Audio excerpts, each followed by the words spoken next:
திருச்சிற்றம்பலம்.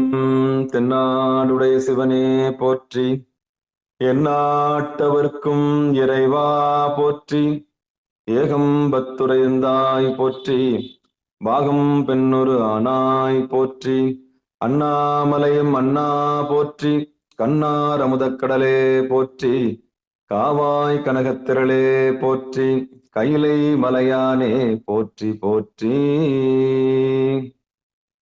நமச்சிவாய வாழ்க, நாதன் தாள் வாழ்க. அன்பர்களுக்கு ஆன்ம வணக்கம். நீங்கள் கேட்டுக்கொண்டிருப்பதும் பார்த்து கொண்டிருப்பதும் சிகாரம் சைவ நெறி பாடசாலை என்கிற டெலிகிராம் சேனல் மூலம் ஒவ்வொரு நாளும் அதிகாலை 5:20 மணிக்கு திருநெறிய தமிழோசை என்கிற தலைப்பின் கீழே 12 திருமுறை பாராயணம் செய்து வருகிறோம். அந்த வகையில சிவபெருமானுடைய பெரும் கருணையினாலே திருமூல நாயனார் இயற்றிய திருமந்திரம் என்கிற நூலினை நாம் ஒரு நாளைக்கு ஒரு பாடல் என்கிற வரிசையில சிந்தித்து வருகிறோம். நம்முடைய நிகழ்ச்சிக்கு வருகை தந்துள்ள அத்துணை அடியார் பெருமக்களையும் வருக வருக என்று வரவேற்று அவருடைய பொற்பாதங்களை மனம் மொழி மெய்களாலே வணங்கி நிகழ்ச்சிக்குள் இனிதே நுழைவதற்கு முன்பதாக 12 திருமுறை ஆசிரியர் துதி, திருக்கதவும் அடைதல், திருக்கதவும் திறத்தல், திருப்பள்ளி எழுச்சி போன்ற பாடல்கள் எல்லாம் பாடி நிகழ்ச்சியை துவங்குவதை ஒரு வழக்கமாக வைத்திருக்கிறோம். அந்த வகையில இன்றைக்கு உண்டான 12 திருமுறை ஆசிரியர் துதியினை படிப்பதற்காக திருவண்ணாமலை மாவட்டம் வந்தவாசியில் வசிக்கக்கூடிய சிவ திருமதி ஞான பிரகாஷ் செண்பகவல்லி ஞான பிரகாசம் அம்மையார் அவர்களை வருக வருக என்று வரவேற்று மகிழ்கிறோம். வாங்கம்மா. திருச்சிற்றம்பலம். நற்றுணையாவது நம சிவாயவே. 12 திருமுறை அருளிய அருளாளர்கள்: திருஞான சம்பந்தர், வாகீசர் சுந்தரர், திருவாத ஊரர் மற்றை, திருமாளிகை தேவர் சேந்தனார் கருவூரர், தெல்லு பூந்துருத்தி நம்பி, வருநான கண்டர் ஆதித்தர் வேணாட்டடிகள், வாய்ந்த திருவாலி அமுதர், மருவு புருடோத்தமர் சேதிராயர் மூலர், மண்ணு திரு ஆலவாயார், ஒரு காரைக்காலம்மை ஐயடிகள் சேரமான், ஒளிர்கீரர் கல்லாடனார், ஒன் கபிலர் பரணர் மெய்வுணர் இளம்பெருமானோடு, ஓங்கும் அதிராவடிகளார், திருமேவு பட்டின தடிகளோடு, நம்பியாண்டார் நம்பி சேக்கீழாரும், சிவநெறி திருமுறைகள் 12 அருள் செய்த தெய்வீக தன்மையோரே, திருமேவு பட்டின தடிகளோடு, நம்பியாண்டார் நம்பி சேக்கீழாரும், சிவநெறி திருமுறைகள் 12 அருள் செய்த தெய்வீக தன்மையோரே, சிவநெறி திருமுறைகள் 12 அருள் செய்த தெய்வீக தன்மையோரே. திருச்சிற்றம்பலம். நன்றிங்க ஐயா. அற்புதம் அற்புதம் அற்புதம் அற்புதம். அடுத்து திருக்கதவும் அடைதல் பாடுவதற்காக வந்தவாசியில் வசிக்கக்கூடிய ஞானப்பிரகாசம் ஐயா அவர்கள், சிவத்திரு ஞானப்பிரகாசம் ஐயா அவர்கள் வாங்க.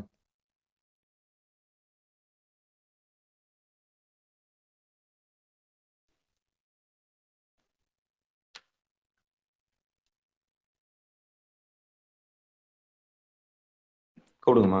இருக்காங்களா? வராருங்க ஐயா. வரட்டும் வரட்டும். சிவாயனம் சிவாயனம் சிவாயனம்.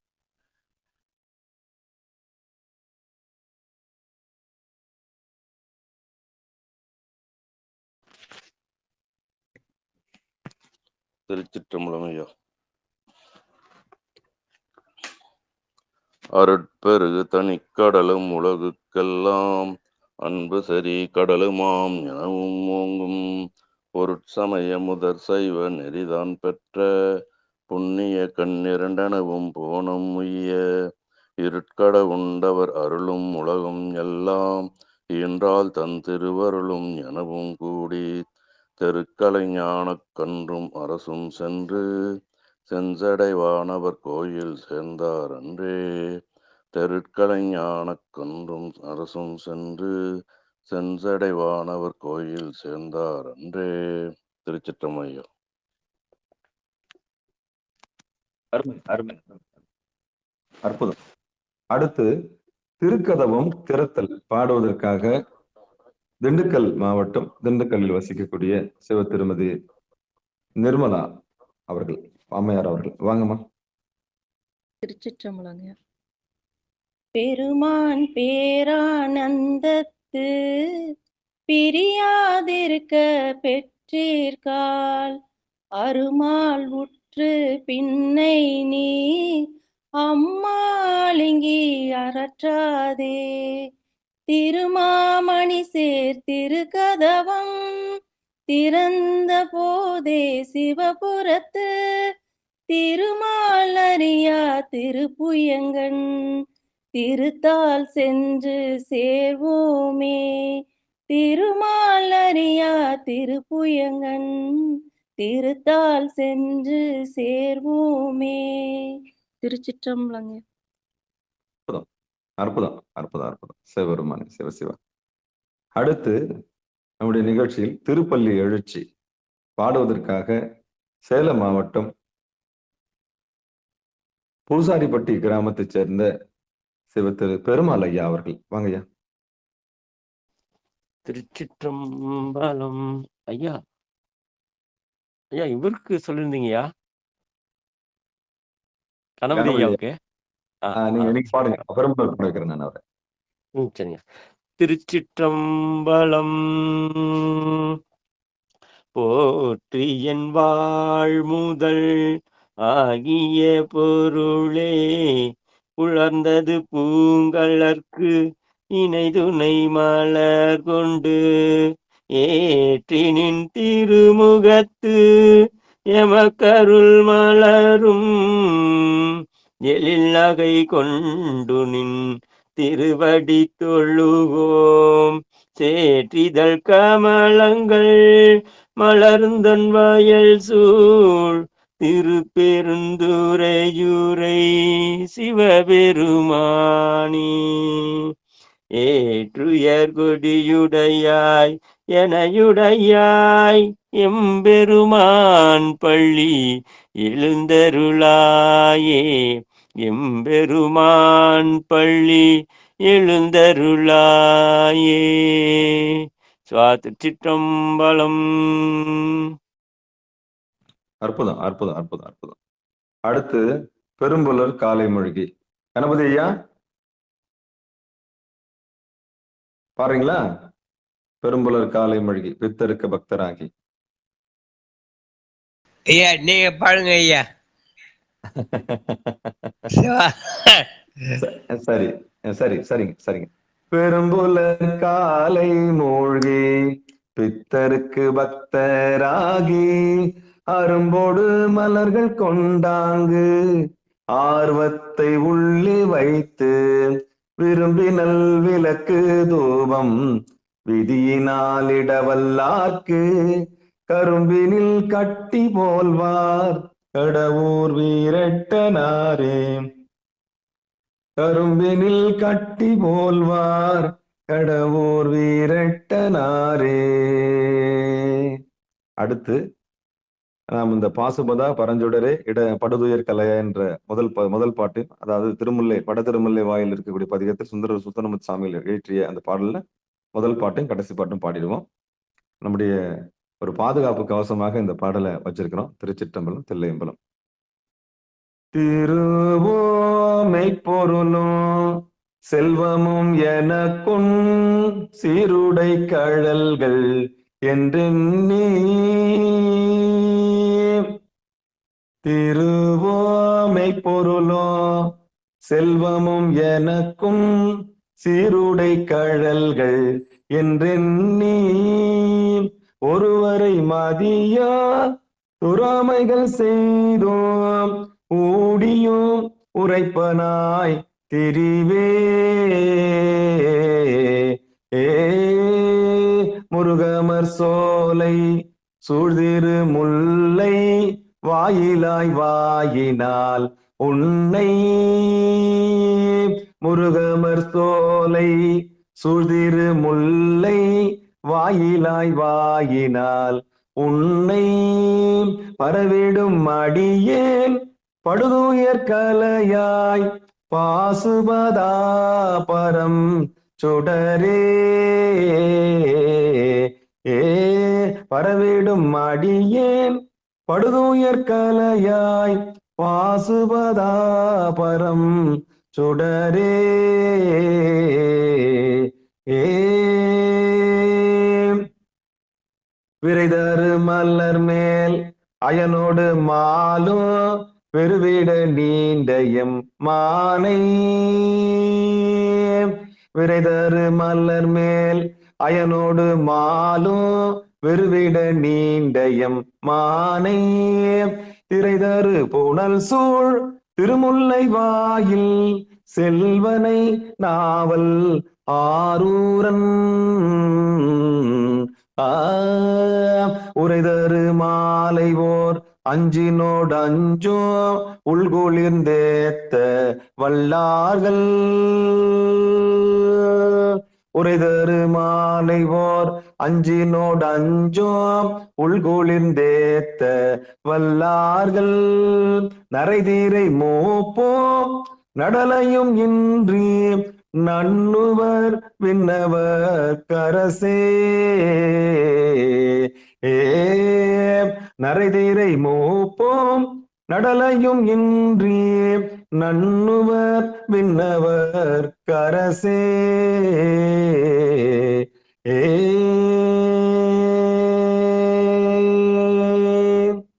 திருச்சிற்றம்பலம். எம்பெருமானருளும் கொடி இடை நாயகி உடனாகிய மாசிலா மணீஸ்வர திருவடிகளே சரணம் சரணம் சரணம் சரணம் சரணம். திருச்சிற்றம்பலம்.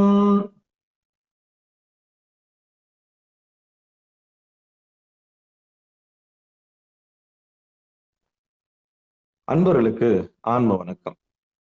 சிவபெருமானுடைய பெரும் கருணையினாலே திருமூல நாயனார் இயற்று திருமந்திரம் என்கிற நூலினை நாம் ஒரு நாளைக்கு ஒரு பாடல் என்கிற வரிசையிலே சிந்தித்து வருகிறோம். அந்த வகையில் நம்முடைய நிகழ்ச்சிக்கு வருகை தந்து சிறப்பித்துள்ள அத்தனை உள்ளங்களையும் வருக வருக என்று வரவேற்று நிகழ்ச்சிக்குள் இனிதே நுழைவோம். நம்ம எல்லாம் இந்த களத்தில் ஏற்பாடு செய்து நம்ம எல்லாம் ஒருங்கிணைத்திருக்கக்கூடிய சிகாரம் சைவநெறி பாடசாலைக்கும் அடியார் நடுவில் திருமந்திரத்தை நாம் பேசுவதற்கு பகிர்வதற்கு ஒரு வாய்ப்பை கொடுத்த எல்லாம் வல்ல சிவபெருமானுக்கும் நந்தியம்பெருமானுக்கும் அவரிடம் உபதேசம் பெற்ற திருமூல நாயனார், இந்த கதையினுடைய ஆசிரியர் என்று சொல்லக்கூடிய இந்த நூலினுடைய ஆசிரியர் நாயகனான திருமூல நாயனாருடைய பொற்பாதங்களை மனமொழி மைகளாலை வணங்கி, எல்லாம் வல்ல இறைவனுடைய பொற்பாதங்களை மனமொழி மைகளாலை வணங்கி, இந்த இடத்திற்கு நம்மை கொண்டு வந்து சேர்த்த எல்லாம் வல்ல குருநாதருடைய அருள், எல்லாம் வல்ல சித்தர் என்று சொல்லக்கூடிய எல்லாம் வல்ல குருநாதருடைய குருவர்களையும் குருவர்களுக்கு நம்முடைய உடல் பொருள் ஆவி அத்தனையும் சமர்ப்பித்து பிறந்து மொழி பயின்று தாய் தந்தையாக, பிறகு ஆசிரியராக, காரிய குருவாக, காரண குருவாக வந்து வலதுகன் சூரியன் இடதுகன் சந்திரன் பொருவனடுதான் எல்லாம் வல்ல இறைவனுடைய திருவடி என்று சொல்லி வாழும்போது திருவடி பேர் கொண்டு வந்த அந்த உத்தம குருவனுடைய பொற்பாதங்களுக்கு நம்முடைய உடல் பொருள் ஆவி அத்தனையும் சமர்ப்பித்து நிகழ்ச்சிக்குள் இனிதே நுழைவோம். குருவர்கள் இல்லை என்றால் திருவருள் இல்லை. நமக்கு வாழ்க்கையில அந்த அறியாமை நீக்கி அத்தனை பேருக்கும் நம்ம நன்றி சொல்லணும். நமக்கு துக்கம் கொடுத்தவங்க, துயரம் கொடுத்தவங்க எல்லாமே இறைவனுடைய திருவடி செல்வதற்காகத்தான் சாமி அந்த எதிர்வினையை ஆற்றிருக்கிறாருன்னு நல்லா புரிஞ்சுக்கணும். இல்லைன்னா நம்ம இந்த இடத்துக்கு வந்திருக்க மாட்டோம். அந்த வகையில நமக்கு எதெல்லாம் தடையாக இருந்ததோ அதெல்லாம் படிக்கல்லாக மாற்றி திருவள்ளுவர் கருணையினால இலக்கு இறைவன் தான். அடியார்களுக்கு இலக்கு இறைவன் தான். சிவன் அடியார்கள் அல்லாதவர்களுக்கு இலக்கு உலகம். நிலையில்லாதது தேடுபவர்களுக்கு இலக்கு, அதான் இலக்கு. அப்போ அடியார்களுக்கு இலக்கு எம்பெருமானுடைய திருவடி தான் இலக்கு. எம்பெருமான் இலக்கோ இல்லையோ எம்பெருமானுடைய திருவடி தான் இலக்கு. நான் அதை பிடிச்சுக்கணும். அதுக்காகத்தான் குருநாதருடைய அருள் வேணும்னு சொல்றது. அப்ப நமக்கு இலக்கு இறைவன். இறைத்தன்மையை பெறுவதுதான் நம்முடைய, ஏன்னா அந்த அளவுக்கு நமக்கு அந்த சிவனடியார்களுக்கு தன்னையே கொடுக்கிறார் சிவபெருமான். என்ன கொடுக்கிறார்? என்ன தருவான் அம்பலத்தவன்? தன்னையே தருவான். அப்ப தன்னையே தர காத்திருக்கக்கூடிய இறைவன், சிவமாம் தன்மையை தருவதற்கு காத்து கொண்டிருக்க இறைவனை விட்டுட்டு இந்த பாழா போன மனம் நிலையில்லாததை கேட்டு கேட்டு கேட்டு அழுது கொண்டிருக்கிறது. நல்லா யோசிச்சு பாருங்க. தன்னையே தருவதற்கு இறைவன் காத்து கொண்டிருக்கிறான். இந்த உயிர்கள் தன்னை தான் உணர்ந்து தன்னை தான் உணர்ந்து தன்னோடு ஐக்கியமாவதற்கு என்ன செய்ய முடியுமோ அத்தனையும் முகாந்திரங்களையும் அத்தனை வாயில்களையும் இறைவன் திறந்து வைத்திருக்கிறார். ஆனா இந்த உயிர்கள் மயக்கத்தின் காரணமாக, ஆணவத்தின் மீது உள்ள பிடிப்பின் காரணமாக, கண்மத்தின் மீது உள்ள பிடிப்பின் காரணமாக, யான் எனது என்ற செருக்கின் காரணமாக, மாயை காரணமாக எல்லாம் வல்ல இறைவனுடைய திருவடியை மறந்து, சாஸ்வதமான பொருளை மறந்து, சாஸ்வதமற்ற நிலையில்லாத பொருளை நோக்கி போவதனால இந்த உலகம் அவர்களுக்கு பெரிதாக போய்விட்டது. படைத்தவனை விட படைக்கப்பட்ட பொருள் பெரிதாக போய்விட்டது. நல்லா யோசிச்சு பாருங்க. படைத்தவனை விட இறைவனால் படைக்கப்பட்ட பொருள் பெரிதாக போயிடுச்சு. எப்போ பொருள் பெருசா போச்சோ அப்பவே துக்கம் நமக்கு வந்துருச்சு. துயரமும் துக்கமும் இறைவனால் படைக்கப்பட்ட பொருளை யார் ஒருவர் தேடிக்கொண்டிருக்கிறாரோ அவர்களுக்கு துயரமும் துக்கமும் உண்டு. அது மண்ணாக இருக்கலாம், பொன்னாக இருக்கலாம், பெண்ணாக இருக்கலாம், எதுவாக வேண்டுமானாலும் இருக்கலாம். ஆக மொத்தம் இறைவனையே இலக்காக வைக்காத ஒரு ஜீவன் துயரத்தில் தான் விழும். அது துக்க சாகரத்தில் விழும். அது மீண்டும் பிறக்கும். ஒரு நல்ல விஷயம் நம்ம காலையில தெரிஞ்சுக்குவோம். இறைவனை இலக்காக வைக்காத எந்த ஒரு உயிரும் முக்தி பேறு அடைய முடியாது. அந்த பக்தி உண்மையான பக்தி ஆகாது. அந்த பக்தி உண்மையான பக்தி ஆகாது. பக்தி அப்படின்னு சொன்னா முக்தி. அந்த முக்தின்னு சொன்னா திருவடி கொண்டு வந்து சேர்க்காதது முக்தி அல்ல. அப்ப எது பக்தி? இறைவனை அடைவதுதான் பக்தி. இறைவனை அடைவதற்கு செய்யக்கூடிய பிரயத்தனம் தான், அந்த முயற்சி தான் நல்ல முயற்சி. அதுதான் மெய்வருத்த கூலி தரும். அப்ப படைத்தவனை இறுக்கி பிடிச்சுக்கணும்னா படைக்கப்பட்ட பொருள் நம்மை நோக்கி வரும். படைத்தவனை இறுக்கி பிடிச்சுக்கணும்னா படைக்கப்பட்ட பொருள் நம்மை நோக்கி வரும். ஏன்னா இந்த பிரபஞ்சம் யாரால் படைக்கப்பட்டிருக்கு? அப்பாவால படைக்கப்பட்டிருக்கு.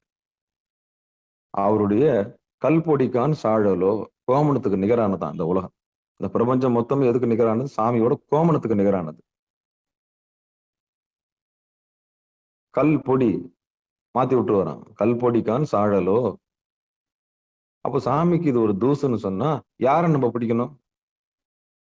சாமியை தான் இறுக்கி பிடிக்கணும். இந்த இந்த இந்த ஒரு முழுமையை தெரிஞ்சுக்கிறதுக்கு அடியனுக்கு இவ்வளவு வயசாச்சு.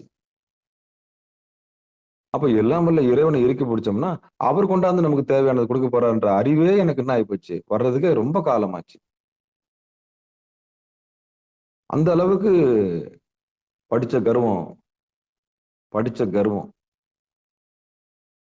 என்னென்ன கர்வம்? செல்வத்தால் கர்வம் வரும், கல்வியால கர்வம் வரும். கல்வி செருக்கு, செல்வ செருக்கு, அப்புறம் ஆணவம் என்ற செருக்கு. இந்த 3 செருக்கு இருக்கு இல்லையா? இந்த 3 செருக்கும் பொசசிவ்னஸ் கொண்டாந்துரும், உடமையை கொண்டாந்துரும். நான் படிச்சது, நான் வேலை வாங்கினேன், நான் தானே இது பண்ணேன், இதெல்லாம் கொண்டாந்துரும். இது இருக்கிற வரைக்கும் சாமியோட அருமை தெரியாது. இந்த 3 பொசசிவ் இந்த உடைமைகள் இருக்கிற வரைக்கும் சாமியோட அருமை தெரியாது. அப்போ நமக்கு இலக்கு எது? சிவபெருமான் தான் இலக்கு. நமக்கு யாரு இலக்கு? இறைவன் தான் இலக்கு. அப்ப படைத்தவன் வேணுமா, படைக்கப்பட்ட பொருள் வேணுமா? இதுல தெளிவா ஆயிட்டீங்கன்னா உங்களை யாராலும் ஒண்ணுமே பண்ண முடியாது. 2 முடிவு தான். ஒண்ணு, படைத்தவன் வேணுமா, இறைவன் வேணுமா, இறைவனால் படைக்கப்பட்ட பொருள் வேணுமா. அப்ப இறைவனை பிடிச்சுக்கணும்னா சாமி நிச்சயம் நமக்கு தேவையான வேண்டத்தக்கது அறிவோய் நீ, வேண்டப்படுத்தும் தருவோய் நீ. இந்த ரகசியத்தை தெரிஞ்சுக்கிட்டு நம்ம திருமந்திரத்துக்குள்ள போலாம். திருச்சிற்றம்பலம். திருமந்திரத்தில் 3ஆம் தந்திரத்தில் 13வது தலைப்பில் இருக்கக்கூடிய காய சித்தி உபாயம். காயம்னா உடம்பு, அதை சித்தி செய்யறோம், பக்குவப்படுத்துறோம்னு அர்த்தம். காய சித்தி உபாயம்னா அதுக்கு உதவக்கூடிய எல்லா ரகசியங்களையும் 13 பாடல்ல சொல்லிட்டாரு. இப்ப 14வது பாடல் நம்ம இன்னைக்கு பார்க்க போறோம். தேகத்தையே தங்கமா மாத்தினவங்க இருக்கிறாங்க. தேகத்தையே கொண்டு போய் அழிச்சவங்க இருக்கிறாங்க. தேகத்தையே தங்கமா மாத்தினவங்களும் இருக்கிறாங்க. தேகத்தையே தேஞ்சி அழிச்சவங்களும் இருக்கிறாங்க. நீங்க எந்த வகைன்னு முடிவு பண்ணிக்கங்க. மெய்ப்பொருளை கண்டுபிடிச்சிட்டீங்க. இறைவனுடைய இருப்பிடம் கண்டுபிடிச்சிட்டீங்க. இந்த உடம்புக்குள்ள இறைவன் இருக்கிறான்னு தெரிஞ்சு போச்சு. அதை போற்றி பாதுகாக்கணும், அவ்வளவுதான். அந்த போற்றி பாதுகாக்கிற வேலை கூட சாமி தான் செய்வார். என்னன்னா பணியணும், வேற ஒண்ணுமே இல்லை. அப்ப நடத்துறது நீங்க தான் என்னுடைய உடலுக்குள்ள இருக்கிறீங்கன்னு தெரிஞ்சு போச்சு. அப்ப உடம்புக்குள்ள இருக்கிற ஒரு உத்தமனை நான் கண்டுபிடிச்சிட்டேன். இதுக்கப்புறம் எப்படி இருக்கணும்னா பயபக்தியோட இருக்கணும். சாமி இருக்கிறாரு உள்ள, சாமி இருக்கிறாரு உள்ள, சாமி இருக்கிறாரு உள்ள. அதான் காய சித்தி உபாயம். இந்த பக்கம் வந்தவங்க மெய்ஞானம் பெற்றவர்கள். இறைவன் தனக்குள்ள இருக்கிறான்னு கண்டுபிடிச்சவங்க மெய்ஞானம் பெற்றவர்கள். அவங்க பரிபூரணத்தை அடைந்தவர்கள். உள்ள இருக்கிற ஈஸ்வரனை வெளியே போய் தேடலாமான்ற அறிவு உங்களுக்கு வந்துருச்சுன்னு சொன்னா அவங்க தான் மெய்ஞானி. அவங்க தான் மெய்ஞானி. நம்ம நெஞ்சிலேயே வச்சுக்கணும், நம்ம எதுக்கு இன்னொருத்தர் இடத்துல தேடணும்னு சொல்லிட்டு அவங்க எப்படி தெளிவடைஞ்சாங்களோ அதுதான் உத்தமமான ஞானம். தன்னை அறிந்தவர்கள் மற்றவர்களை அறிந்து கொள்வார்கள். அதான் காய சித்தி உபாயம். அப்ப அந்த காயை சித்தி ஆக்குறதுக்கு என்னென்ன உபாயம் இருக்கோ அத்தனை உபாயமும், அத்தனை ரகசியங்களையும், சாகாக்களையும் ஒரு மந்திரத்திலையும் போட்டு உடைச்சி நமக்கு கொடுத்திருக்கிறார். யாரு? திருமூல நாயனார். அவருடைய பொற்பாதங்களை மீண்டும் ஒரு முறை மனமொழி மேகலாலை வணங்கி இனி அந்த 14வது பாட்டுக்கு போலாம். திருச்சிற்றம்பலம், தில்லையம்பலம்.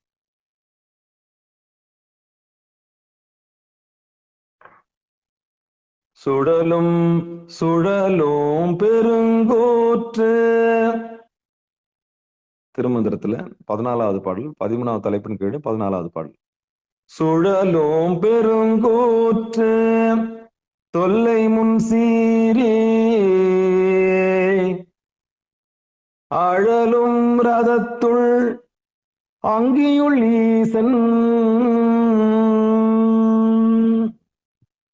சுழலும் பெருங்கூற்று தொல்லை முன் சீரே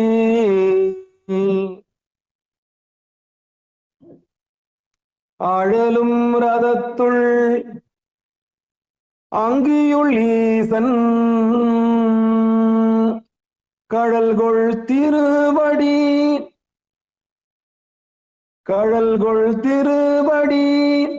காண்குறில்லாங்கே நிழலும் தெற்றலும் நிற்றலுமாமே. கழல்கொள் திருவடி காண்குறில்லாங்கே நிழலும் தெற்றலும் நிற்றலுமாமே.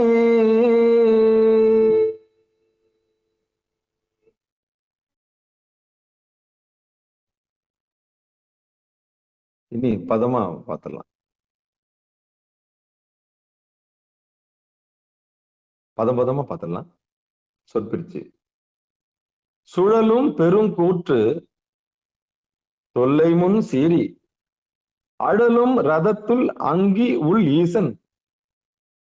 கழல்கொள் திருவடி கான் குறில் ஆங்கே நிழலுளும் தெற்றலும் நிற்றலும் ஆமே.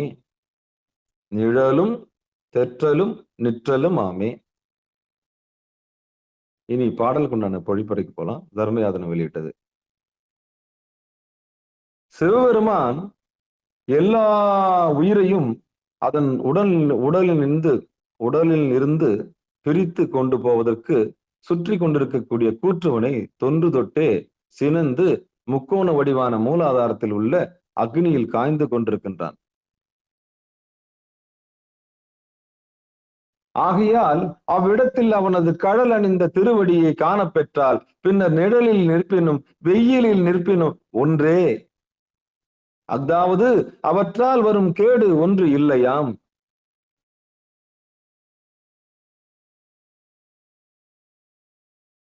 இனி இன்னொரு முறை படிச்சிடுறேன், விளக்கம் புரியும் நினைக்கிறேன். சிவபெருமான் எவ்வுயிரையும் அதன் உடம்பில் இருந்து பிரித்து கொண்டு போவதற்கு சுற்றி கொண்டிருக்கின்ற கூற்றுவனை தொன்று தொட்டே சினந்து முக்கோண வடிவான மூலாதாரத்தில் உள்ள அக்னியில் காய்ந்து கொண்டிருக்கின்றான். முக்கோண வடிவான மூலாதாரத்தில் உள்ள அக்னியில் காய்ந்து கொண்டிருக்கின்றான்.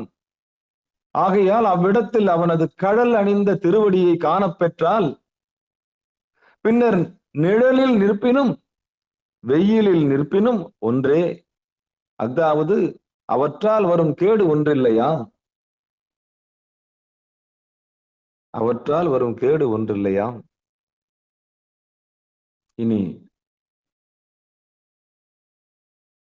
நம்முடைய சிகாரம் சைவநெறி பாடசாலையில நமக்கு சாமி திருமூல நாயனார் நமக்கு என்ன உணர்த்துறாருன்னு பகிர்வோம். ரொம்ப சுலபமா பதம் பிரிக்கும் போதே உங்களுக்கு புரிஞ்சிருக்குன்னு நினைக்கிறேன்.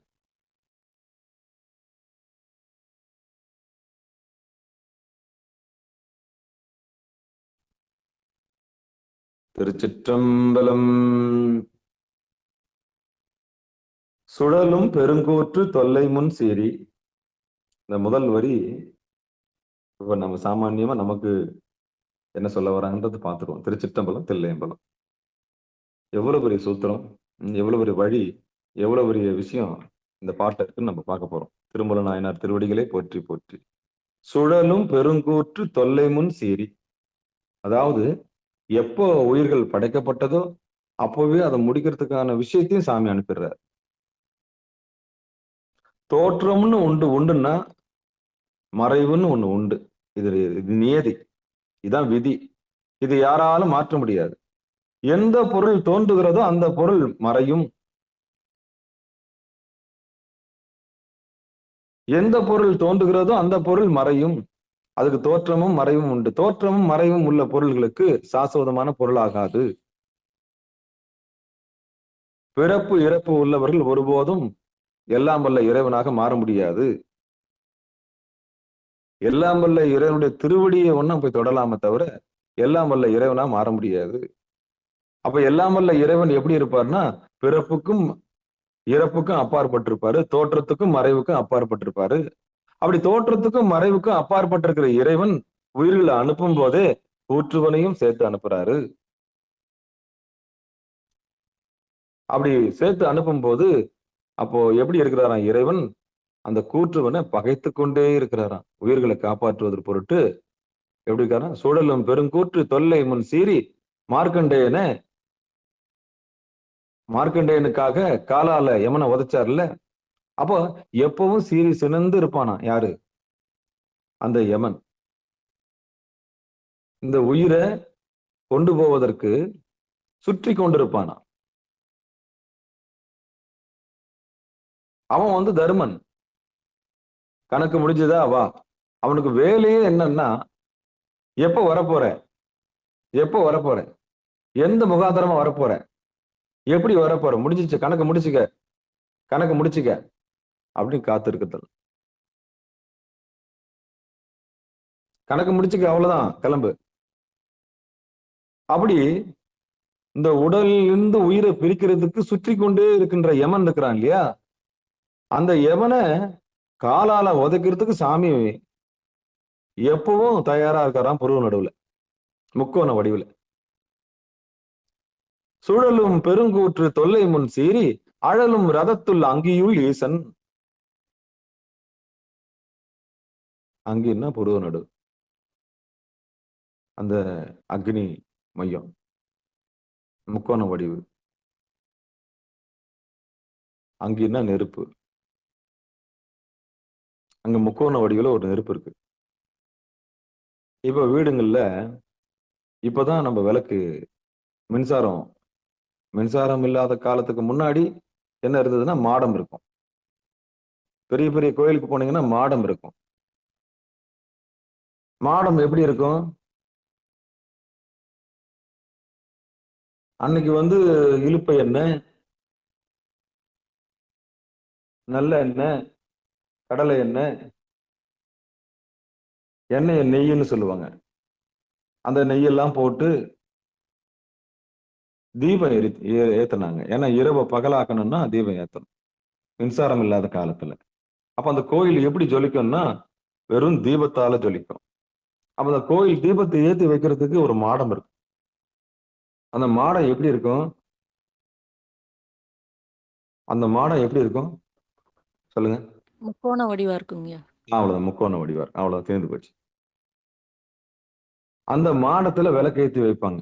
மாட விளக்கு. அந்த விளக்கு நம்ம உடம்புக்குள்ளேயும் இருக்கு. அந்த முக்கோணம் நம்ம உடம்புக்குள்ளேயும் இருக்கு. அது எப்படின்னா உங்க புருவ நடு வந்து முக்கோணத்தினுடைய முனை. நம்ம புருவ நடு வந்து முக்கோணத்தினுடைய முனை. கீழே இருக்கிற பாட்டம் இருக்குல்ல, கீழே ஒரு கோடு இருக்குல்ல, அது வலது கண் சூரியன், இடது கண் சந்திரன். அப்படி போட்டு பார்த்தீங்கன்னா நல்லா தெரியும். இப்படி ஒரு ஆங்கிள். அந்த மாடம். இந்த மாடத்துல ஒரு அக்னி இருக்கு. அந்த அக்னி காலனை சீறிக்கொண்டே இருக்கிறது. இந்த அக்னியை மறந்தவங்க, இந்த மூலாதாரம் என்று சொல்லக்கூடிய முக்கோணத்தில் இருக்கக்கூடிய இறைவனை யார் ஒருத்தர் மறக்கிறாங்களோ, ஆரம்பத்திலேயே சொன்னேன், இந்த மூல அக்னியை மறந்தவங்க கால அக்னியில மாட்டிக்குவாங்க. 2 அக்னியை பிரிச்சுக்கலாம். அவனும் நெருப்பு, கூற்றுவனும் நெருப்பு. எப்போ உயிரை எடுக்கணும்னு அவனும் அக்னியை வச்சுட்டு காத்துன்னு இருக்கிறான். அவனும் காத்துன எப்ப எடுக்கணும்னு தான் அவன் தொழிலே. என்ன சொல்றாங்க பாரு, முதல் வரி என்ன சொல்லுது? சுழலும் பெருங்கூற்று தொல்லை முன் சீரி. சுழண்டுகிட்டே இருக்குதான், எப்ப முடிக்கலாம் கதைன்னு. எப்படி ஒன்னாலும் வரும் சாவு, எப்படி ஒன்னாலும் வரும் மரணம். யாருக்கு? உலகத்தாருக்கு சாவு எப்படி ஒன்னாலும் வரும், எப்ப ஒன்னாலும் நிகழும். அடியாருக்கு அப்படி இல்லை. அடியாருக்கு அப்படி இல்லை. சிவனடியாருக்கு அப்படி இல்லை. ஏன்னா உண்மை தெரிஞ்ச அடியார்களுக்கு அப்படி வராது. கூற்றுவன் அப்படி எடுக்க முடியாது. சுழலும் பெருங்கூற்று தொல்லை முன் சீரி அப்படின்னா அந்த சுழலுகின்ற யமனை அவன் வச்சுக்கிறது காலாகினி. கொண்டுன்னு போயிடும், அப்படியே ஆளை அப்படியே தூக்கின்னு போயிடும். எந்த வடிவில் ஒன்னாலும் வருவான் அவன். நெருப்பா வருவான், நீரா வருவான், பூமியா வருவான், வண்டியா வருவான், வாகனமா வருவான். ஏதோ ஒரு சாக்கு போக்கு, அவ்வளவுதான். ஏதோ ஒரு கர்மா கொடுத்து தீர்த்துருவான். அதுக்கு நோய் கூட சொல்லலாம்.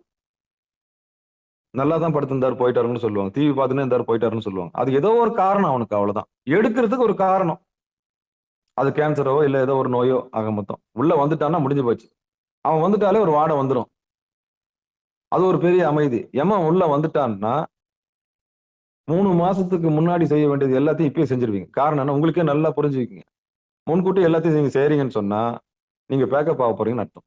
அது சாதாரண மனுஷனுக்கு சொல்றேன், சிவனடியார்களுக்கு இல்ல. இப்ப 3 மாசம் கழிச்சு யமன் உயிரை எடுக்க போறாருன்னு சொன்னா இந்த 3 மாசத்துக்கு முன்னாடியே ஒரு எச்சரிக்கையை கொடுத்து, அந்த ஆன்மாவுக்கு இன்டிமேஷன் கொடுத்து, தகவலை கொடுத்து, இந்த பூமியில செய்ய வேண்டியதெல்லாம் அவரே வந்து கொடுத்துருவார். டக்கு டக்கு டக்கு டக்குன்னு முடிச்சிடும். அவ்வளவுதான். நல்லா தெரியும். அவன் கொஞ்சம் தர்மத்துல இருக்கிறான் இல்லையா, நம்ம டக்கு டக்குன்னு முடிச்சு என்ன பண்ணிடும். ஆனா உடம்புக்கும் மனசுக்கும் உயிருக்கும் தெரியாது. ஆன்மாவுக்கு மட்டும்தான் தெரியும் அந்த ரகசியம். சட்டையை கழட்ட போற ரகசியம் யாருக்கு தெரியும்? அவனுக்கு மட்டும் தெரியும். அதனாலதான் ஏம வர்றது எந்த முகாந்திரம் வேணாலும் அவனுக்கு தேவை கருமா எப்படியா கூட்டி வச்சிருவான். அதனாலதான் என்ன சுழலும் பெருங்கூற்று. ஆக மொத்தம் அவனுக்கு எடுக்கணும், அவ்வளவுதான். முடிஞ்சிச்சா வா, அவ்வளவுதான், தீர்ந்து போச்சு. அடுத்து பிரம்மங்கிட்ட விடணும். அடுத்து பிரம்மாங்கிட்ட விடணும். இப்ப இந்த கூற்றுவனை காலால உதைக்கிறதுக்காக சாமி படாத பாடுபட்டு எப்பவும் உதைக்கிறது. எங்க உதைச்சிட்டு இருக்காரு? புருவ நடுவுல மூல அக்னி, அது கால அக்னி. 2 அக்னி இருக்கு. எந்த அக்னி உங்களுக்கு வேணும் முடிவு பண்ணிக்கங்க. இந்த மாதிரி 2 ஆப்ஷன் நான் நிகழ்ச்சியில சொல்லிட்டே வரேன். நீங்க இரும்பா இருந்து துரும் பிடிச்சு சாக போறீங்களா, இல்ல இரும்பா இருந்து இறைவன்ற காந்தகத்துல இதோடு சேர்ந்து நீங்க காந்தகமா இறைத்தன்மையை பெற போறீங்களா? 2 ஆப்ஷன் சொன்னேன். நிலையில்லாததை பிடிச்சி நீங்க சாக போறீங்களா, நிலையானதை பிடிச்சி நிலைக்க போறீங்களா? இது 2 ஆப்ஷன் நான் சொல்லிட்டே வரேன் நிகழ்ச்சியில. படைத்தவன் வேணுமா, படைக்கப்பட்ட பொருள் வேணுமா, இப்படி 2 ஆப்ஷன் சொல்லிட்டே வரேன். நம்ம புத்தியில தெளிஞ்சு என்ன பண்ணிடணும், எதை பிடிக்கணுமோ அதை பிடிச்சுக்கணும். இந்த உற்றார் பொய், உறவினர்கள் பொய்ன்னு தெரிஞ்சு போச்சு இல்ல, இந்த சுற்றமும் பொய்ன்னு தெரிஞ்சு போச்சு இல்ல, இந்த மனிதர்கள் காண்பிக்கிற அன்பும் பொய்ன்னு தெரிஞ்சு போச்சு இல்ல, யானை பொய் என் நெஞ்சும் பொய் என் அன்பும் பொய்ன்னு புரிஞ்சு போச்சு இல்ல. அப்ப காரணகாரியத்தோட தான் நம்ம கிட்ட அன்பு வைக்கிறாங்க. அப்ப காரணகாரி இல்லாத அன்பு நம்ம மேல யார் வைப்பாங்க? இறைவனை தவிர. அப்ப தெளியணும் இல்ல. நல்லா தெரிஞ்சவங்க என்ன பண்ணுவாங்க? ஒட்டி ஒட்டாம இருப்பாங்க. நல்லா தெரிஞ்சவங்க எப்படி இருப்பாங்க? ரொம்ப பாசமும் வைக்க மாட்டாங்க. விருப்பம் கிடையாது, வெறுப்பும் கிடையாது. ரொம்ப விருப்பமும் கிடையாது, ரொம்ப வெறுப்பும் கிடையாது. தப்பிச்சுட்டாங்க, அவ்வளவுதான். இறைவனை மட்டும்தான் இறுக்கி பிடிச்சுக்குவாங்க. மாறா காதல். காதலாகி கசிந்து கண்ணீர் மல்கி ஓதுவார்தமை நன்னெறி குய்ப்பது வேதம் நான்கினோ மெய்ப்பொருளாவது நாதன் நாமம் நம சிவாயவே. வேதம் நான்கினோ மெய்ப்பொருளாவது நாதன் நாமம் நமச்சிவாயவே.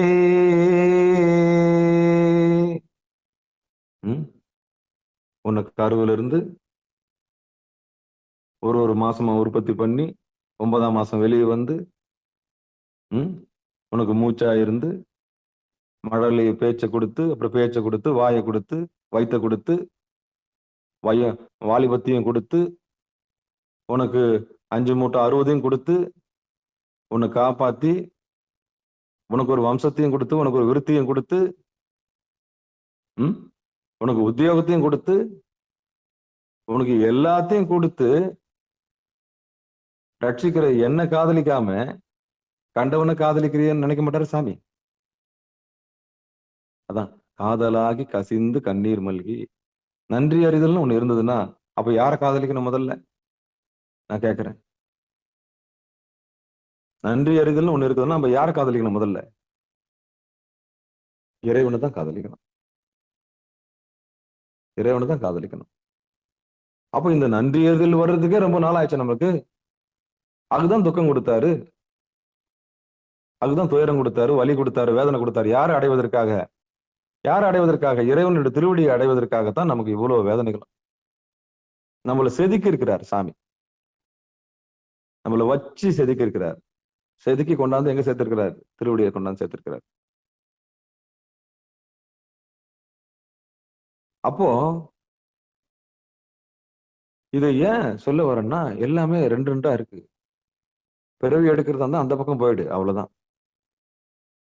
நிலையில்லாத பக்கம் போயிடு. நிலையானது பக்கம் வேணும், இந்த பக்கம் வந்துடு. ரெண்டும் கட்டானா இருக்காது. சாமி பார்த்துக்குவார். நிலையில்லாததுல உனக்கு என்னென்ன வேணுமோ, வண்டியா, வாகனமா, வீடா, செல்வமா, மனைவியா, மக்களா, சாமிக்கு தெரியும், நல்லா தெரியும், அற்புதமா தெரியும். அப்ப நிலையான திருவடியை இறுக்கி பார்க்கணும். அப்படிப்பட்ட ஈசன் மூல அக்னியா எங்க இருக்கிறாருன்னா புருவ நடுவுல முக்கோண வடிவில் இருக்கிறாரு. அந்த மாடம் எந்த மாடம்? 3 மேல ஒரு கூம்பு, கீழே 2 பாட்டம். அந்த மாடம் எங்க இருக்குதுன்னா நம்முடைய புருவ நடுவுல இருக்குது. அந்த மாடத்துல இருக்கிற விளக்கு மூல அக்னி. அந்த அக்னியை நம்ம வேண்டிதான் கால அக்னியை காலால உதைக்கணும்.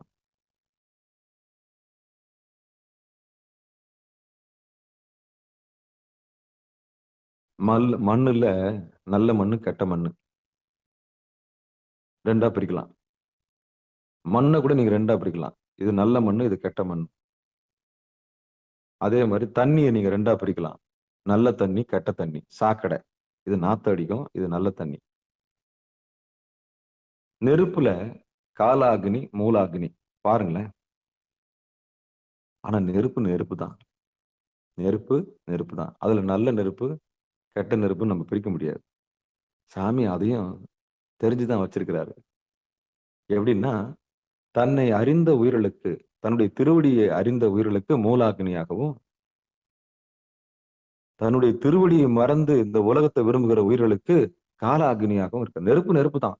மண்ணுல நீங்க ரெண்டா பிரிக்கலாம். இது நல்ல மண்ணு, இது கெட்ட மண்ணுன்னு சொல்லலாம். இவன் கருப்பு, இது சிகப்புன்னு சொல்லலாம்.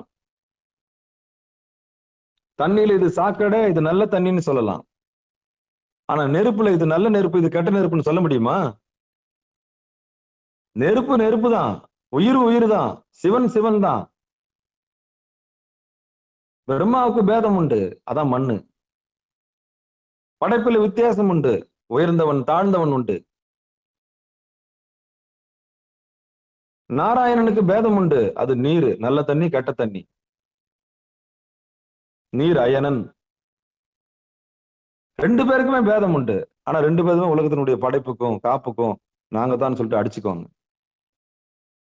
பிரம்மாவுக்கு கல்வி செருக்கு, இந்த உலகத்தையே படிச்சுட்டன்ற திமிரு. நாராயணனுக்கு இந்த உலகமே என்னுடைய சொத்து. 2 பேருக்குமே ஆணவம் இருக்கு. இந்த உலகத்தையே நான் படித்து விட்டேன், அதனால் நான் படைப்புக்கு மூலமாக இருக்கிற நானே கடவுள்னு அவன் சொல்லிட்டான். இல்ல உன்னை பெத்தவனே நான் தான், உன்னையும் தூக்கி சுமக்கிறதுனால எல்லா வஸ்துவும் எனக்குள்ளதான் இருக்குது, ஆக மொத்தம் நீராக இருக்கிற நானே பெரியவன் நாராயணன் அப்படின்னா. அவர் 2 பேருக்கும் சண்டை வந்துச்சு. அந்த சண்டையை தான் திருவண்ணாமலையில தீர்த்து வச்சார். எப்படி வந்து தீர்த்து வச்சார்? அக்னியாக வந்து தீர்த்து வைத்தார். இப்ப சொல்லுங்க, சாமி எப்படி இருக்கிறாரு? அக்னியாக இருக்கின்றார். அணுகுகின்றவனுக்கு அவன் ஜோதி, அணுகுகின்றவனுக்கு அண்ணாமலை, அண்ணும் மலை, அணுகாதவர்களுக்கு அவர்கள் அண்ணாமலை.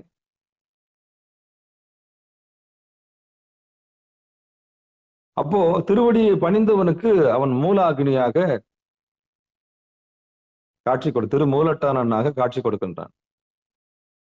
எம்பெருமான் திருவடியை மறந்தவர்களுக்கு காலாகினியாக யமனை வைத்துக் கொண்டிருக்கிறான். அப்போ அடியார்களுக்காக யமனை காய்ந்து கொண்டிருக்கின்றான். நீங்க வராத, நீங்க வர, அடியார் பக்கத்துல நீ வராத, உனக்கு என்ன வேலை, நான் பாத்துக்கிறேன், நீ அங்க வர. அது நம்ம குழந்தை ருத்ராட்சம் போட்டா, திருநீர் பூசிட்டா, என்னையே வேற என்ன பண்ணின்னு இருக்கா? முன்னம் அவன் நாமம் கேட்டால், பின் அவன் இருக்கும் ஊர் கேட்டால், பின்ன அவளுக்கே பிச்சை, அவனுக்கே பிச்சை ஆனால், அவன் இருக்கிற திசை கேட்டாலாம், அவன் இருக்கிற ஊரை கேட்டாலாம், சிவபெருமானுடைய இருக்கிற ஊர் நாமம் கேட்டாலாம், அன்னைக்கே பிச்சை ஆனாலாம். அவனை தவிர வேற யாரும் என்ன பண்ணக்கூடாது.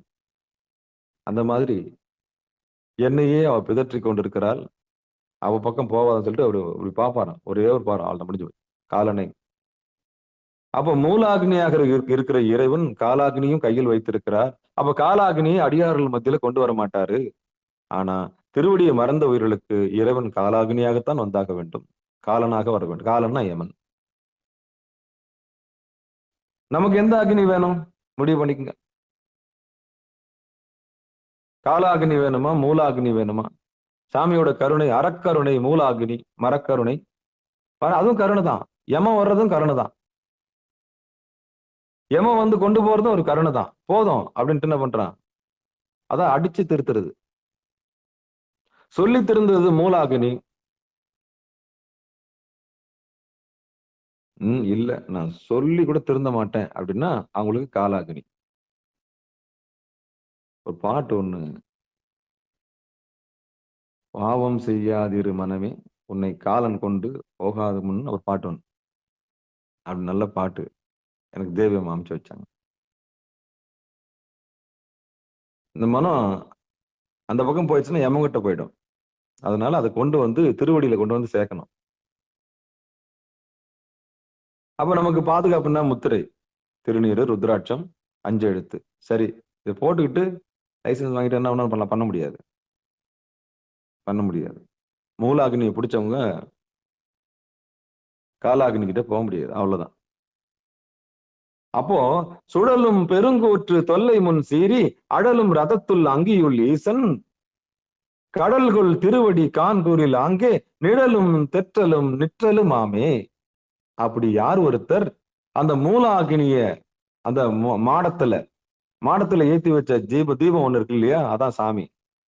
அந்த சாமி யார் ஒருத்தர் அந்த மூலாகினிய பாக்குறாங்களோ அவங்களுக்கு என்ன கிடையாதான்?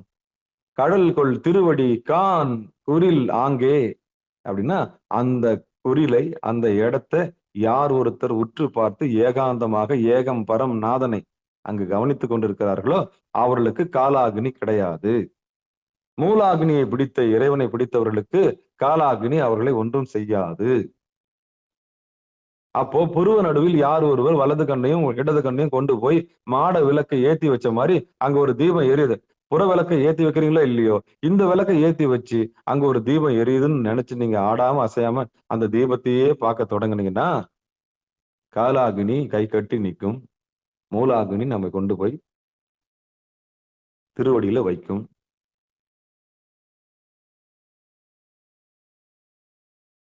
எவ்வளவு பெரிய பாக்கியம் இல்ல நமக்கு. ரொம்ப ரொம்ப ரொம்ப ரொம்ப புண்ணியம் பண்ணவங்க. இந்த சைவ நெறி பாடசாலைக்கு வந்தவங்க எத்தனை பேரு? 8 பேர் இருக்கோம் இப்போ. போதும். சிவபெருமான கீழே 4 பேர் தான் இருந்தாங்க. சனந்தர், சனகாதி முனிவர்கள், சனாதனர், சனத்குமாரர். அவருடைய பேச்சு கேட்கறதுக்கு எத்தனை பேர் இருந்தாங்க?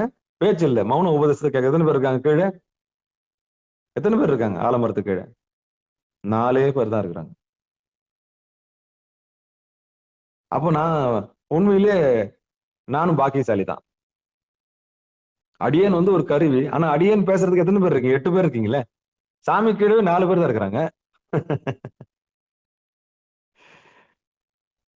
சாமி கீழே 4 பேர் தான் இருக்காங்க. சனந்தர், சனகாதி முனிவர்கள், சனத்குமாரர்கள் 4 பேர் தான் இருக்கிறாங்க உபதேசத்தை கேட்கறதுக்கு. மௌன உபதேச சம்பு கேட்கறது எத்தனை பேர்? 4 பேர் இருக்காங்க. நம்ம பரவாயில்லையே, 8 பேர் இருக்கிறோமே. அதனால நான் அடியேன் பாக்கியசாலி தானே. கண்டிப்பா கண்டிப்பாங்க ஐயா. பெரிய பாக்கியசாலி தானே அடியேன். பரவாயில்ல, நம்ம கேட்கறதுக்கு 8 பேர். நன்றிங்க ஐயா. ஆமா, சந்தோஷம் தானே. அப்போ இறைவனுக்கே அந்த நிலைமை. சத்தியத்தை போதிக்கிற இறைவன், தட்சணாமூர்த்தியா வந்த இறைவன் கல்லால் மரத்தில் இருக்கிற இறைவன் மௌன உபதேசத்தை கொடுக்கிறாரு. ஆனா அடியனை பேச விட்டு வேடிக்கை பார்க்கறாரு. அடியனை பேச விட்டு வேடிக்கை பார்க்கறாரு. அப்போ மூலாகினிய அந்த முக்கோண வடிவில் இருக்கிற அந்த மாடத்துல யாரு ஒருத்தர் வலது கண்ணையும் இடது கண்ணையும் கொண்டு போய் அந்த மூலாகினியில ஆடாம அசையாம நிறுத்துறாங்களோ அவங்களுக்கு காலாகினி வராது. அந்த காலனை காலால உதைக்கிறதுக்கு சாமி காத்துட்டு இருக்கிறாரு. கூற்றுவனை காலால் உதைக்கும் அருள் நமக்கு தராரு. அப்ப முதல் 2 வரி என்ன சொல்லுதுன்னா, காலனை வெல்லக்கூடிய ஆற்றல் உருவ நடுவில் எம்பெருமானுடைய திருவடியில் இருக்கிறது. அந்த மூலாகினி இறுக்கி பிடித்துக்கொள் என்கிற எச்சரிக்கை தருகிறார். அப்ப காலனை வெல்வதற்கான வழியும் சொல்லிட்டாரு. அதுக்கப்புறம் கடல்குள் திருவடி கான் குறியில் ஆங்கே 3வது வரை என்ன சொல்லுதுன்னா, அப்படி யார் ஒருத்தர் தொடர்ந்து அந்த நிழல்ல இருக்கிறாங்களோ, மாசில் வீணையோ மாலை மதியமோ வீசு தென்றலோ விங்கில வேனிலோ மூசு வண்டரை பொய்கையும் போன்றதே ஈசன் எந்தை இணையடி நிழலே. சுவாமிய அந்த சுண்ணாம்பு கால்வாயில போடுறாங்க. அப்படியே கொதிக்கிறது, மூடிடுறாங்க. ஆள் காலி ஆயிடுவான்னு சொல்லிட்டு தூக்கி போடுறாங்க. அப்பயும் சாமி இந்த பாட்டை பாடி தெம்பா உயிரோட வெளியே வர்றாருன்னா என்ன காரணம்? அவரு காலாகினியை பிடிக்கல, மூலாகினியை பிடிச்சிட்டாரு. யாரு? நாவுக்கரசர். அப்ப நாவுக்கரசர் செய்த சூத்திரம் என்ன? நாவுக்கரசர் தன் மேனியை எப்படி காப்பாற்றி கொண்டார் அப்படின்னு ஒரு கேள்வி வருது. அவர் வேறொரு சமயத்துல இருந்தார். அந்த வேறொரு சமயத்துல மந்திரம் தந்திரம் கத்துன்னு வந்தாரு. அதனால அவர் தப்பிச்சிட்டாருன்னு சமணர்கள் சொன்னாங்க. எங்க கிட்ட கத்துக்கின வித்தை தான் அவன் என்ன பண்ணான், அப்படிதான் அவங்க சொன்னாங்க. 51 வயசு வரல அங்கதானே இருந்தாரு. எங்க சமண சமயத்துல இருக்கிற வித்திய அஸ்தி நாஸ்தி அப்படின்ற மந்திரத்தை சொல்லிதான் அவன் தன்னுடைய மேனியை காப்பாத்திக்கணும் அப்படின்னு சொல்லிட்டு பகிரங்கமா சொன்னாங்க. அது பொய். அது பொய். ஏன்னா அவங்க பெருமை அடிச்சுக்கினாங்க. எங்க இதுல இருந்து தானே சைவ சமயத்துக்கு வந்தோம், அதனால எங்க கிட்ட கத்துக்கின வித்தை தான் அது அப்படின்னு சொன்னாங்க. இல்ல, அது பொய். நான் கேட்கிறேன், பயிற்சி யார் செய்யணும்? நம்ம தானே செய்யணும். உழைத்தால் உறுதி உண்டோதான். உழைச்சவங்களுக்கு தான் கூலி. அப்ப எவ்வளவு உழைச்சிருப்பாரு அவரு? அந்த மூலாகினியை தெரிஞ்சு எப்படி தவத்துல இருந்திருப்பாரு? அதான் சொல்றாரு, மாசில் வீணையும் மாலை மதியமும் வீசு தென்றலும் வீங்கில வேணிலும் மூசு வண்டரை பொய்கையும் போன்றது ஈசன் எந்தை இணையடி நிழலை. யார் ஒருத்தர் அப்படி புருவ நடுவுல மூலாகினியை பார்த்து இளைப்பாருகிறார்களோ அவங்களுக்கு பகலும் கிடையாது, இரவும் கிடையாது, வெயிலும் கிடையாது, நிழலும் கிடையாது. அந்த நிலையை அடைஞ்சவங்களை நீங்க சுண்ணாம்பு கால்வாயில் இல்ல, அக்னியில போட்டாலும் சரி, கடல்ல போட்டாலும் சரி. ஏன்னா தேகமே அவங்க என்ன பண்ணிட்டாங்க, முக்கோணத்தை பிடிச்சிட்டாங்க, அந்த மூலாகினியை பிடிச்சிட்டாங்க. அப்படி யார் ஒருத்தர் மூலாகினியை இறுக்கி பிடிச்சிட்டாங்களோ அவங்களுக்கு என்ன கிடையாது? சாவு கிடையாது, மரணம் கிடையாது. மரணமில்லா பெருவாழ்வு. உங்களுக்கே சிரிப்பு வரும். உங்களுக்கு இது சாத்தியமாகும் போது நீங்க என்ன பண்ணுவீங்க? நான் ஒரு குழந்தையா மாறி உங்க மடியில வந்துடுறேன். என்ன வேணாலும் பண்ண கொஞ்சுங்க. இது சாத்தியமாகும் போது நான் உங்க மைண்ட்ல வந்து ஒரு குழந்தையா வந்துடுறேன். உங்க மடியில நான் குழந்தையா இருக்கேன், என்ன கொண்டாடுங்க. இந்த மண்டோதரி சிவபெருமான குழந்தையா பார்க்கணும்னு ஆசைப்பட்டாங்க. எனக்கு கொஞ்சிறதுக்கு. எப்படி? அந்த அம்மா என்ன பண்ணாங்களாம்? தவம் இருந்து சாமியை கொஞ்சணுன்றதுக்காக குழந்தைய என்ன பண்ணாங்க? சாமி குழந்தை வடிவில் வந்தாரு. ஏன்னா அப்பதான் கொஞ்சம் முடியும். தூக்கி என்ன பண்ண முடியும்? பண்ண முடியும். அந்த மாதிரி நீங்க உண்மையை அடையும் போது அந்த நன்றி அறிதல் நிச்சயம் வரும். எல்லாருக்குமே நன்றி அறிதல் வரும். எவ்வளவு பெரிய உண்மை இது. அப்ப நீங்க அந்த அந்த மூல அக்னியை தொட்டு உங்க உடம்பு வஜ்ரமா மாறி இந்த உலகம் பொய்ன்னு நீங்க தெரிஞ்சு சாஸ்வதமான பொருள் நீங்க பிடிக்கும் போது, சத்தியம் உங்களுக்குள்ள உணர்த்தப்படும் போது அடியனுடைய நினைவு நிச்சயம் உங்களுக்கு வரும். அப்ப தேவையில்லாத நம்ம விரும்பி இருக்கிறோம். சரி, இந்த காரியத்துக்காக நம்ம இவ்வளவு பாடுபட்டு இருக்கோம்.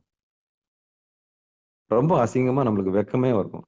இந்தந்த காரியத்துக்காக நம்ம இவ்வளவு நேரம் செலவு பண்ணோம். சரி, இதுக்கா அழிஞ்சு போற பொருளுக்காக நம்ம இவ்வளவு தூரம் சண்டை பிடிச்சோம். அப்படி நம்மளுக்கு மேலே ஒரு பெரிய ஒரு வெட்க உணர்ச்சி வரும். அந்த உணர்ச்சி வரணும். வந்தாதான் அது நல்ல ஜென்மம். சரி, தேவையில்லாததுக்கெல்லாம் நம்ம வாழ்க்கை என்ன பண்ணிருக்கோம்? வீணடிச்சிருக்கிறோமே. எவ்வளவு காலம் வீணா போயிடுச்சு.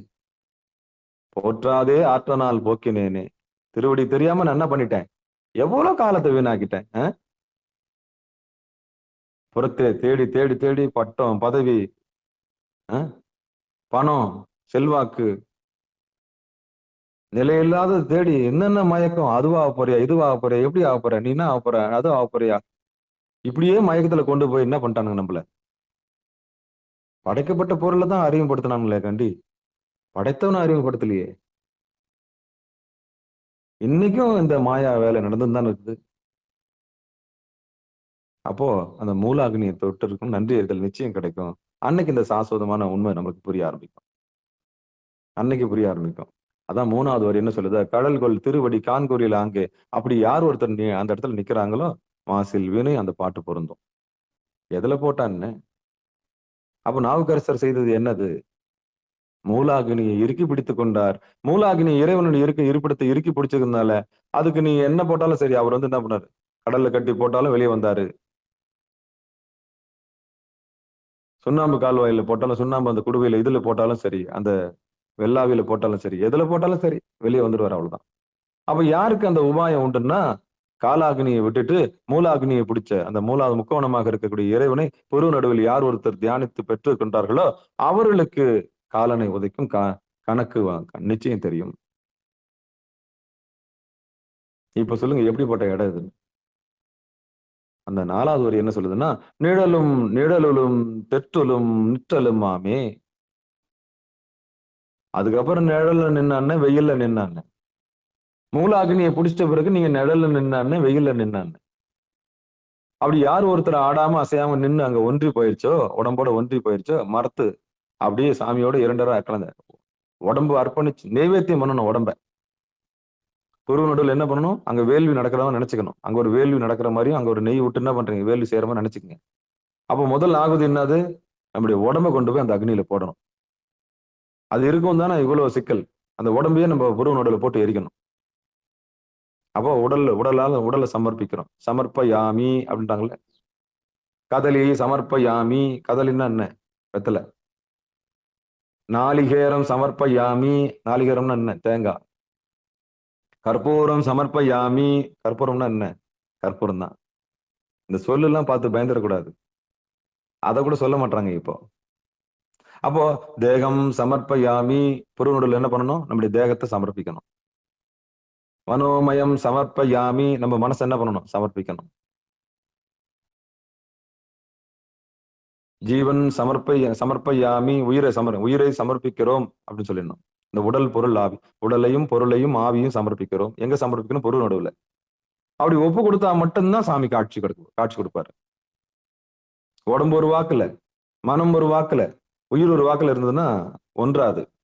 மும்மூர்த்திகளும் ஒன்றாம என்ன பண்ண முடியாது? அது தவத்துல உட்காரும் போது உடம்பு, மனசு, உயிர், பிரம்மாவையும் விஷ்ணுவையும் ருத்ரனையும் கேட்டுதான் தவத்துல உட்காரணும்.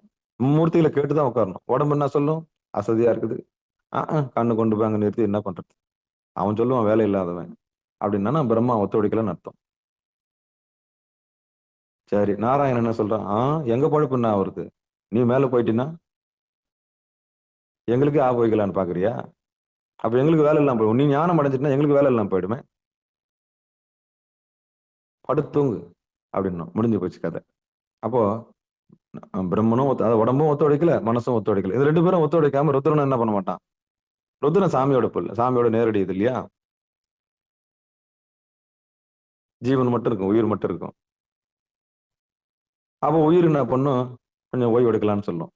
அவ்வளவுதான், முடிஞ்சு போச்சு. அப்ப இந்த மும்மூர்த்திகளை கேட்டுதான் எல்லாம் பண்ணும். அப்ப என்ன பண்ணும்? உடம்பு ஒத்துழைக்கணும், மனம் ஒத்துழைக்கணும், உயிர் ஒத்துழைக்கணும். இந்த மூணு ஒத்துழைச்சாதான் நம்ம தவத்துல உட்கார முடியும், திருவடிக்கு வர முடியும். அதுக்கு குருநாதருடைய அருள் வேணும். குருநாதருடைய அருள் வேணும். எப்போ உட்காரணும், எப்படி உட்காரணும், திருவடி எப்படி பார்க்கணும், சுவாசத்தை எப்படி திருப்பி விடணும், பிராணனை எப்படி பிராணாயாமம் செய்யணும், இதெல்லாம் கேட்டு கேட்டு கேட்டு முறையா வரணும். முறையா உள்ள வந்து கத்துக்கணும். முறையா உள்ள வந்து கத்துக்கணும். அதுக்குதான் சிகாரம் சைவ நெறி பாடசாலை காத்துக்கிட்டு இருக்குது. சத்தியம் வேணுமா, அசத்தியம் வேணுமா? அசத்தியம் வேணும்னா வெளியே போயிடுங்க. ஏன்னா அது சாஸ்வதம் இல்லாத பொருள். நிலை இல்லாத வச்சு நம்ம என்ன பண்ண போறோம்? சொல்லுங்க பாப்போம். நிலை இல்லாததை வச்சு நம்ம என்ன பண்ண போறோம்? ஆனா இந்த கண்ணு பாழா போன மனசு என்ன பண்ணுது? நிலையில்லாததான் தூக்கி தூக்கி பிடிக்குது. நிலையில்லாததான் பெருசா நினைக்குது, உயர்ந்த பொருளா கற்பனை பண்ணுது. நமக்கு அது மதிப்பு கொடுக்குறோம். நம்ம நல்லா ஆய்வு செஞ்சு பார்க்கணும். எம்பெருமான் திருவடி முக்கியமா, இந்த பட்டம், பதவி, புகழ், செல்வாக்கு, வீடு, தோட்டம், துறவு, மாடு, மனைவி, மக்கள், செல்வம், இதெல்லாம் பெருசா? நல்லா சீர்தூக்கி பார்க்கணும். நல்ல ஒரு தராசு கையில் எடுத்துக்கங்க. நீங்க பாக்குற இந்த உலகத்தை ஒரு தராசுல வச்சிருங்க, எம்பெருமான் திருவடியை ஒரு தராசுல வச்சிருங்க. தூக்கி பாருங்க, தூக்கி பாருங்க. படைச்சவன் வேணுமா, படைக்கப்பட்ட பொருள் வேணுமா? தூக்கி பிடிங்க, இந்த தராசு தூக்கி பிடிங்க. ஆசை உள்ள மனசு என்ன தெரியுமா சொல்லும்? அந்த நாட்டுக்கு போலாமா, அமெரிக்காவுக்கு, ஆஸ்திரேலியாவில் என்ன இருக்கும்? நான் கேட்கிற எங்க போனாலும் ஒரே வானம், ஒரே பூமி. இந்த பாழா போன மனம் தான் என்ன பண்ணுது? இக்கரைக்கு அக்கறை பச்சைன்ற ஒரு மாயா ஜாலத்தை நம்மளுக்கு காமிச்சு வச்சிருக்குது. ஒரு பானை சோத்துக்கு ஒரு சோறு போதும். அந்த மன நிறைவை கொடுக்காமலே நம்மள அல்லல் பட வைக்குது. இதுல என்ன இருக்குமோ, அதுல என்ன இருக்குமோ, அங்கலாப்பு அங்கலாப்பு. சிரிப்பான சிரிப்பு வரும் எனக்கு. இந்த தராசு தூக்கி பிடிங்களேன். அந்த தராசுல ஒண்ணு எம்பெருமான் திருவடி, பெருவு நடு, கடல், அதாவது மூல அக்னி. இன்னொரு தராசு கால அக்னி, இந்த உலகம். உங்களுக்கு எது வேணும்? கால அக்னி வேணுமா, மூல அக்னி வேணுமா? கால அக்னினா ஏமா வந்துருவான், மூல அக்னினா நமக்கு சாகாம இருக்கலாம். ஒரு முடிவு எடுங்க. அப்போ இந்த மனம்தான் இந்த முடிவு எடுக்க போகுது. ரெண்டும் கட்டானா இருக்கும். இல்ல அப்படின்னு என்ன பண்ணும்? தாங்கி நிற்கும். அப்ப மனத்தினுடைய முடிவு என்ன தெரியுமா? எப்பவுமே ரெண்டும் கட்டான் தான் அது. எப்பயுமே அது ரெண்டும் கட்டான் தான். ஒண்ணு இப்படி இருக்கணும், இல்ல இப்படி இருக்கணும். அதுக்குதான் குருவுடைய அருள் வேணும். குருநாதரை இறுக்கி பிடிச்சோம்னா அந்த மனசுக்கு ஒரு வழி காமிப்பார். படுமனமே படு, நீ தானே ஆசைப்பட்ட, நீ தானே நம்பர் ஒன்னு வரணும் உலகத்திலேயே, நம்பர் ஒன்னு பணக்காரனா வரணும், நீ தானே ஆசைப்பட்ட, போய் பணக்காரனா ஆயிட்டு வா. அதுக்கு ஒரு பிறவி கொடுக்குறாரு. நீ தானே ஆசைப்பட்ட,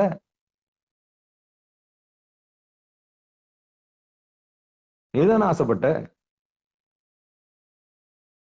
எம்பெருமான் திருவடியை பார்த்தவொன்னு உயிர் என்ன பண்ணுமா? நான் உன் திருவடியை விட்டு போக மாட்டேன்னு கதறுமா. அப்ப சொல்லுவார் சாமி, நீ ஆசைப்பட்டுட்டியே, வல்வினை சேர்ந்து போயிருக்குது, சஞ்சித கர்மம் ஆக மட்டும் கர்மா சேர்ந்து போச்சு, நீ எடுத்த கர்மாவை முடிச்சுட்டு வா, போ செல்லம் அப்படின்னு சொல்லிட்டு அனுப்பி வைப்பார். போலையா பெரும்பாலும் அடிச்சு அனுப்புவார், சித்திரகுப்தனையும் யமனையும் வச்சு.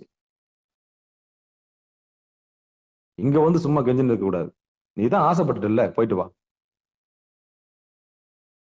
நீதான் ஆசைப்பட்டு இல்ல, போயிட்டு வா, அவ்வளவுதான். அப்பதான் வினை.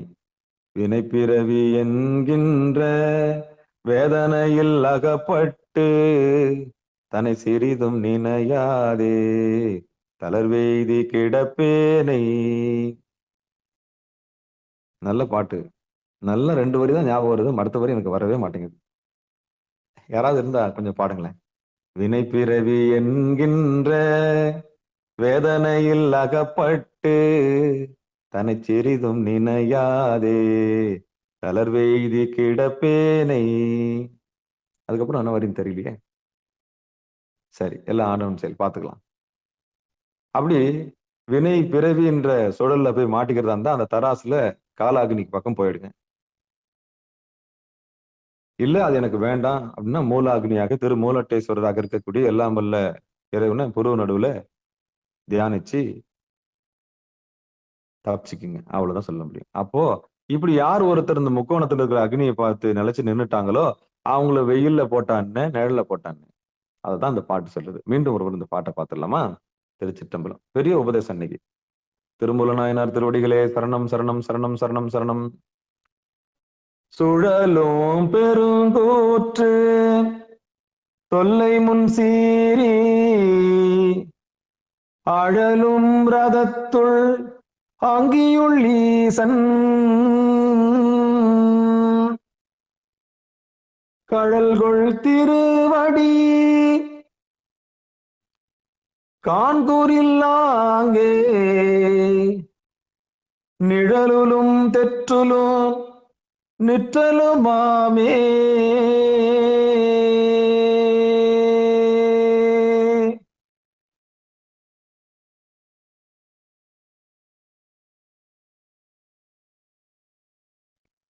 அற்புதம்.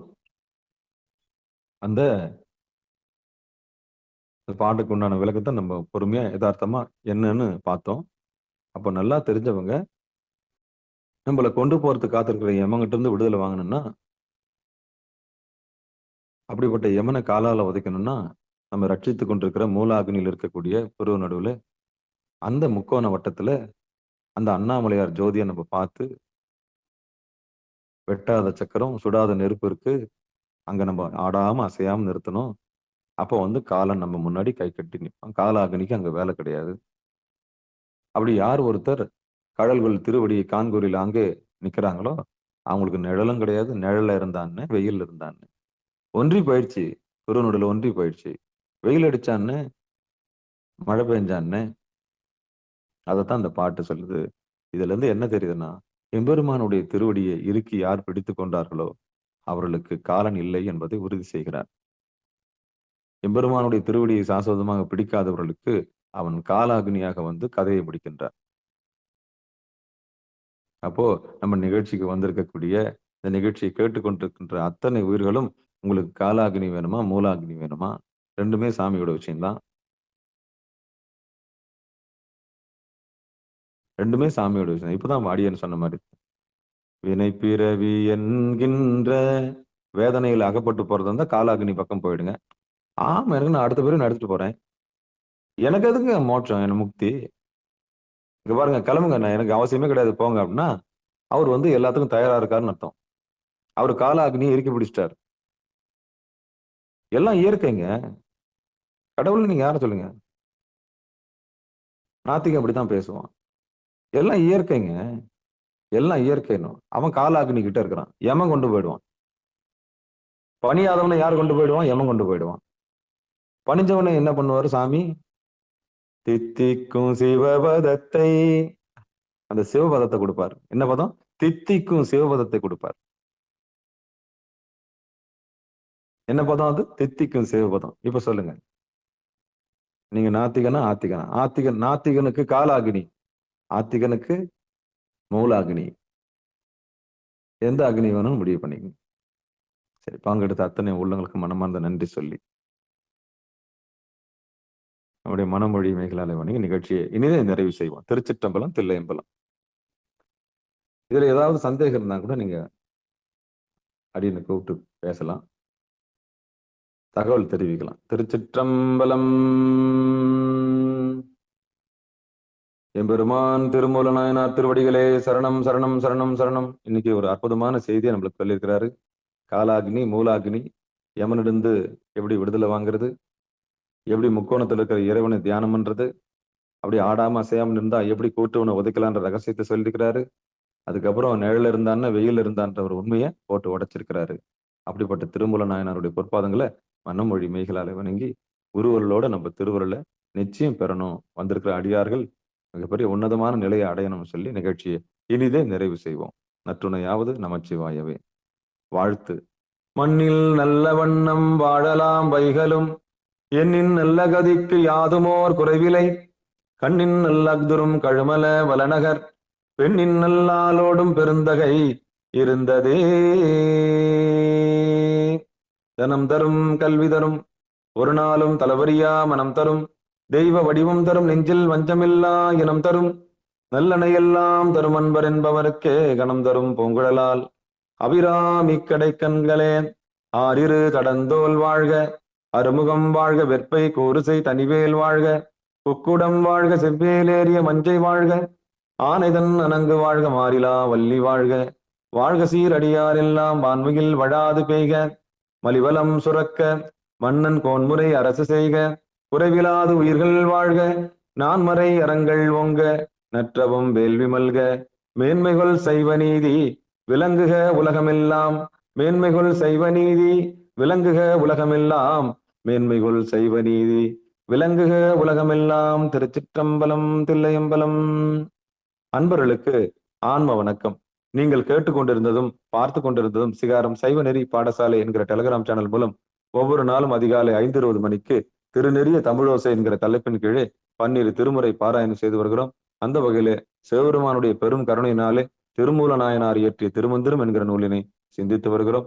நம்முடைய நிகழ்ச்சிக்கு வருகை தந்து சிறப்பித்த அத்தனை உள்ளங்களுக்கும் மனமார்ந்த நன்றிகளை சொல்லி மனமொழி மெய்களாலே வணங்கி நிகழ்ச்சியை இனிதே நிறைவு செய்வோம். மீண்டும் இன்று இரவு 8 மணிக்கும் 6 மணிக்கும் பிறகு 9:50 சிறப்பு நிகழ்ச்சிகளில் சந்திப்போம் என்று கூறி விடைபெறுகிறோம். நற்றுணையாவது நமச்சிவாயவே. திருச்சிற்றம்பலம், தில்லையம்பலம். நன்றி, வணக்கம். நன்றிங்க. அனைவருக்கும் வணக்கம்.